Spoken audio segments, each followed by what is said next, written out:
अच्छा, हम आज पढ़ेंगे हाई अलर्ट मेडिकेशन के बारे में कि हाई अलर्ट मेडिकेशन या हाई रिस्क मेडिकेशन हम किसे कहते हैं। ठीक है, तो high alert medication is basically the combination of 3 word, high alert medication. ठीक है, तो हर वो दवाई, हर वो मेडिकेशन जिसके इस्तेमाल करने के दौरान वी आर हाईली अलर्ट, उसको हम क्या कहते हैं, हाई अलर्ट मेडिकेशन कहते हैं। इसको हम हाई रिस्क मेडिकेशन क्यों कहते हैं, इसको हम हाई रिस्क मेडिकेशन इस वजह कैसे कहते हैं कि इसका रिस्क ज़्यादा होता है। ठीक है, मतलब इसके इस्तेमाल करने के दौरान हमको एक्टिव रहना चाहिए। ठीक है, ऐसे ना हो जाए कि हम किसी गलत पेशेंट को गलत मेडिकेशन दे दें, या इन मेडिकेशन के इस्तेमाल करने के दौरान छोटी सी गलती भी इंसान से सरजद हो जाए तो बहुत सिग्निफिकेंट पेशेंट हार्म काज करता है। तो इसी वजह से इसको हम हाई अलर्ट मेडिकेशन कहते हैं। ठीक है, तो इसके लिए 2 पहलू अपने जहन में रखना बहुत लाजमी है। ठीक है, एक ये है कि आइडेंटिफाई द पेशेंट करेक्टली, इसके लिए पेशेंट को पहचानना सबसे लाजमी है, किस पेशेंट को मैं कौन सी मेडिसिन दे रहा हूँ। दूसरा ये है कि right drug for the right patient. ठीक है, मतलब मैं एक पेशेंट को कौन सी दवाई दे रहा हूँ, मतलब कोई नारकोटिक्स दे रहा हूँ, कोई कंसनट्रेटेड इलेक्ट्रोलाइट, जिस चीज़ का आर्डर आया उस आर्डर को अच्छे से रीड करना चाहिए कि मैं कौन सी दवाई कौन से पेशेंट को दे रहा हूँ। ठीक है, ये 2 चीज़ें अपने जहन में मस्ट रखना चाहिए।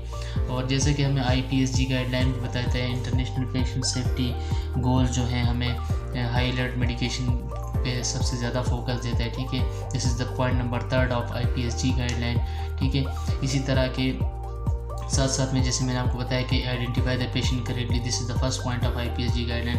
तो ये हाई रिस्क या हाई अलर्ट मेडिकेशन हमारे लिए बहुत ज़्यादा अहम है। ठीक है, दिस इज़ द निमोनिक्स, ये एक छोटा सा निमोनिक है जिसके ज़रिए हम हाई अलर्ट मेडिकेशन को याद रखते हैं। Neat clean, N for narcotics, E for concentrated electrolytes, A for anticoagulants, T for thrombolytics, C for chemotherapeutic drug, L for LASA drug, I for insulins and N for neuromuscular blocking agent.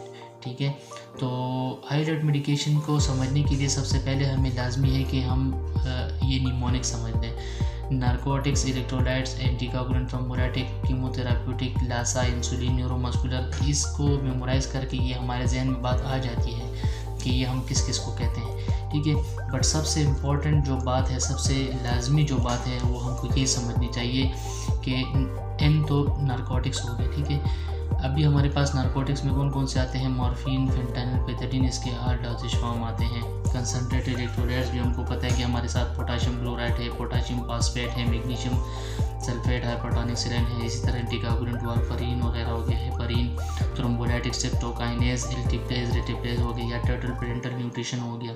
Chemotherapeutic drugs, हमारे पास सारे doses form of chemotherapeutic drug हो गए। ठीक है, इसके अलावा look alike, sound alike, जो देखने में और बोलने में एक जैसे लगते हैं। ठीक है, इंसुलिन्स के हमारे पास सारे टाइप्स हो गए, न्यूरोमस्कुलर ब्लॉकिंग एजेंट के हमारे पास सारे टाइप्स हो गए। ठीक है, ये हमारे पास हाई अलर्ट मेडिकेशन है। लेकिन सबसे इम्पॉर्टेंट जो बात है वो समझने की ये है कि हम हाई अलर्ट मेडिकेशन को ऐसे समझ लें, जैसे लेट सपोज हमारे पास किसी ICU से या किसी ऑपरेशन थिएटर से कॉल आ गई है कि नारकोटिक्स एक पेशेंट पे यूज़ हो रहा है in the form of fentanyl, उसकी टॉक्सिसिटी होगी। बीइंग अ फार्मासिस्ट, एक फिजिशियन मुझसे पूछता है कि what is antidote for that narcotics, so we should know about that. जैसे कि नारकोटिक्स के लिए हमारे पास नेलोक्सोन है या नेल्ट्रेक्सोन है। ठीक है, इसी तरह कंसनट्रेटेड इलेक्ट्रोलाइट्स भी हमें नहीं, कंसनट्रेटेड इलेक्ट्रोलाइट्स पोटाशियम क्लोराइड है, पोटाशियम फॉस्फेट, मैग्नीशियम सल्फेट। ठीक है, हाइपरटोनिक सेलेन है। इनके लिए मतलब हाइपरफॉस्फेटेमिया हो गया, हाइपरकैलेमिया हो गया, तो इसके लिए मैं कौन सा एंटीडोट इस्तेमाल करूँगा। दिस इज़ द वे, ये सबसे बेसिक पॉइंट है, ये सबसे इम्पॉर्टेंट पॉइंट है जो हमें समझना चाहिए।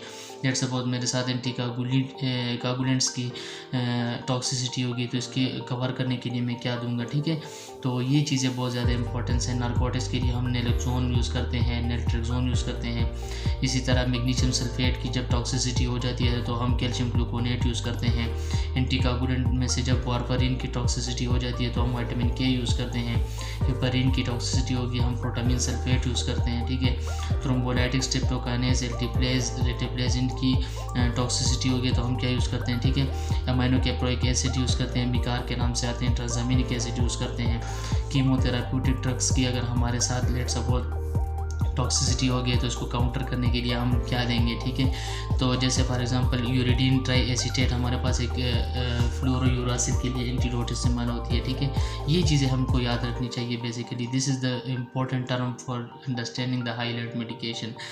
इसी तरह हमारे साथ इंसुलिन की टॉक्सिसिटी हो गई है, इंसुलिन बढ़ गया तो पेशेंट हमारे साथ हाइपोग्लाइसीमिया में जाएगा, तो इसके लिए हम क्या यूज़ करेंगे, डेक्सट्रोज यूज़ करेंगे, ग्लूकागॉन, ठीक है। इसी तरह न्यूरोमस्कुलर ब्लॉकिंग एजेंट बढ़ गए तो हम क्या यूज़ करेंगे, ग्लाइकोपाइरोलेट या रिवर्सल जिसको हम कहते हैं, ये चीज़ें हम यूज़ करेंगे, ठीक है।